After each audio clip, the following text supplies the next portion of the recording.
How to join with a slip stitch.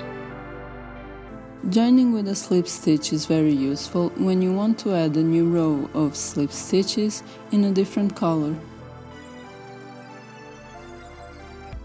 Make a slip knot on the hook with the new color.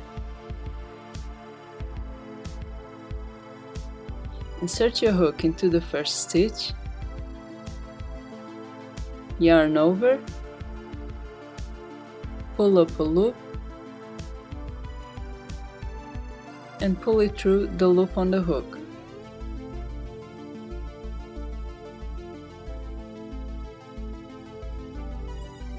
Work the remaining stitches as usual.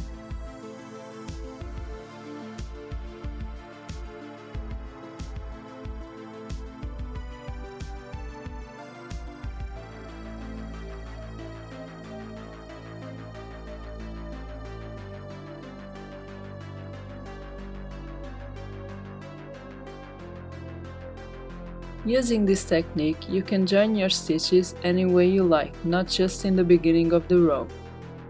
Choose the stitch where you would like to start and follow the same steps as before.